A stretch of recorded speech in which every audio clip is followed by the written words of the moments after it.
Alright, good morning everyone. Gorgeous morning in northern Alberta, Canada. I know almost everywhere I travel, people almost never meet people from further north than what we live. We're about the furthest north. There's still people living further north, but you'll hardly ever meet them. That's Alaska, people in Alaska. And there's a few little cities further north, but we're quite far north here, but we still have very, very nice summers. I know people tend to think that those who live in northern Canada, they live in igloos and it's like an ice age up here, but it's not. Yes, we do have cold winters, negative 30s Celsius, negative 32 Celsius. 32 is where Celsius and Fahrenheit meet, so negative 32 Celsius is negative 32 Fahrenheit. We usually get that for a few weeks in the winter. On average, it's probably about negative 10, negative 5 Fahrenheit. Today I came with this tractor. We have to get to work if we want to get that firewood out of here before the mulcher comes here. Yesterday I didn't do too much work. I was getting kind of sore, not used to that kind of work, I guess. I cut a few trees yesterday. There's one here, there's one here. I'm gonna use the tractor to pull them out, cut them with a chainsaw, cut off the branches and pull them out. And my brother's gonna come and cut them up for firewood. Yeah, I'm not very good at directing which way they should fall. I know if you cut them just right, you can get them to fall the right way, but I'm not very skilled with that. Anyways, we're gonna get to work here. We gotta get moving here.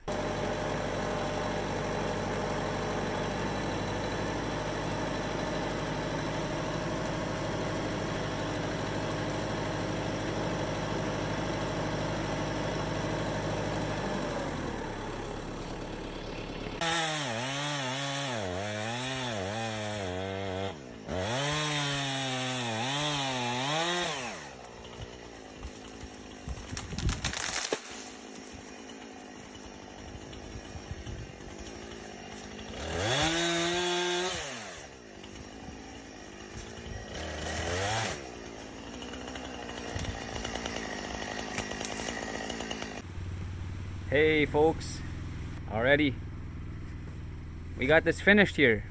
There actually weren't as many trees as I thought, and so we're finished over here where we're gonna build the school or the building. It's about probably 1.5 to 2 acres. A lot of it was already cleared, so it's ready for the mulcher. The mulcher should come, if not today, then tomorrow. If we're getting a mulcher here, we might as well take advantage of it. My brother-in-law Joey, he sold his place in our hometown a while back. He wanted to, well, like we all want to try to get out of debt, especially the times that we live in. We want to get out of debt, so he sold that place, and him and my brother and myself, we bought a quarter section of land, and that's actually what we're working on right now. On the quarter section of land, and at this point he's living in a bunk. It's usually what they live in when you work for forestry. He got a really good deal. It was the Lord blessed him greatly in getting that bunk. They're very good units, they're nice and cozy, but a husband and wife with 5 children, it's just a little small. So in the long run, he would like to build something or get something bigger without getting into too much debt, and that's always a challenge. But he wants to. This isn't the place where he wants his yard, so he wants to move it back there. So we're gonna, if the mulcher is coming, we're gonna take advantage of it, and we're gonna cut some firewood out here, get the firewood out of there, and get the mulcher to come in here as well. So probably gonna open, he would like to open like 3 to 5 acres, 3 to 4 acres probably, not 5 acres, probably 3 to 4 acres. That's a lot of firewood. There's a lot of firewood in there, so that's definitely couple days of work there. We'll see how much we can get out before the mulcher gets here. So that's the plan right now.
Okay, now the day is over.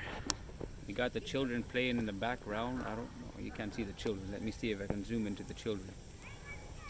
They're not very good. The children are running back and forth. We were sitting around the fire. Some are going home.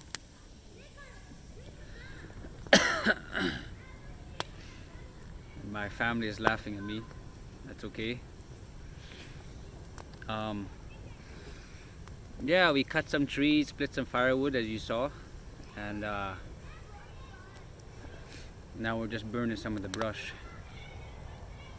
You know, over here at Joey's place, my device is getting hot.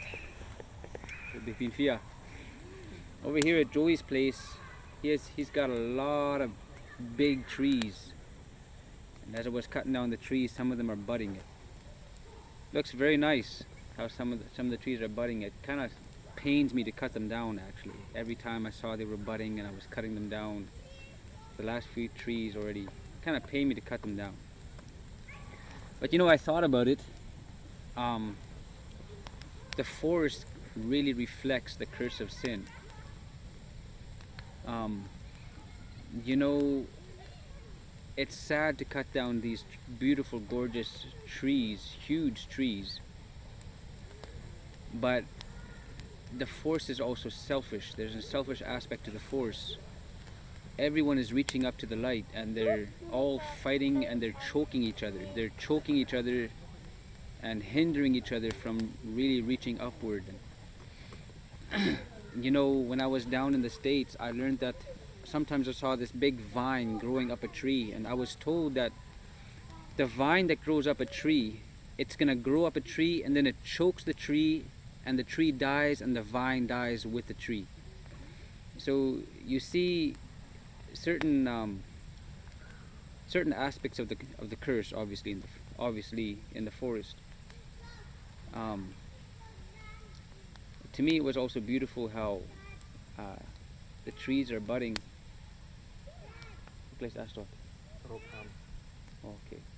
It's a prairie chicken up in a tree. The trees are budding, and you know, in the world they just had Easter. They celebrated the resurrection. Now, obviously, we know Jesus' resurrection didn't take place when they celebrate Easter, but every day, in fact, Matt Dooley once told me this, and he had a sermon on this actually.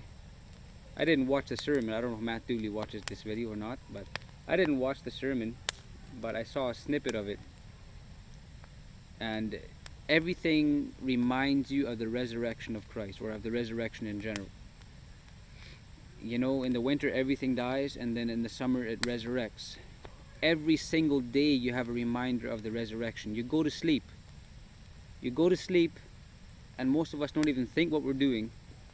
We become unconscious, and we have complete faith and hope that we're going to rise the next morning. Somehow we don't even doubt that we're going to rise the next morning. And while we sleep, we're unconscious. Every single day we have reminders of death and resurrection. Death and resurrection is a necessity in this life. Where there is sin, there must be death. It has to be.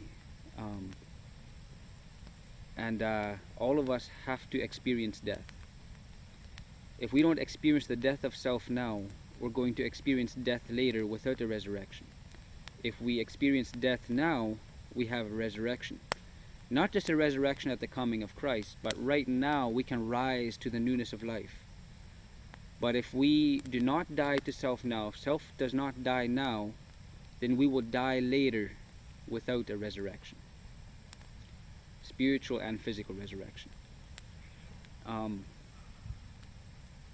So yeah, there was one more thing I wanted to share about the trees, but I forget what it was. If it comes back to my mind, I'll share it with you guys. Share about the trees. You know, all the trees are fighting for the light.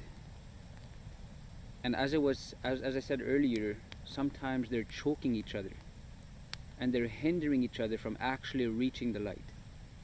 There's a lesson in that. And then sometimes we ask ourselves, why Why is there suffering? Why does God have to cut off certain wicked people, especially in the end of time? A God of love, why does he have to destroy sin? He has to destroy it for that very reason. Sometimes you have to cut certain trees so that the other trees can prosper and reach the light. Now this goes with relationships and friendships. Sometimes we have to cut certain people out of our lives in order for us to flourish spiritually.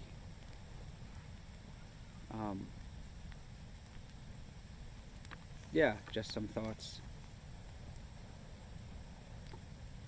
Would love to hear what lessons you guys get from observing the forest. I think there's a lot of lessons we could get. Guys have any thoughts about the forest and trees? Any parables about trees and the forest? Let me know in the comments.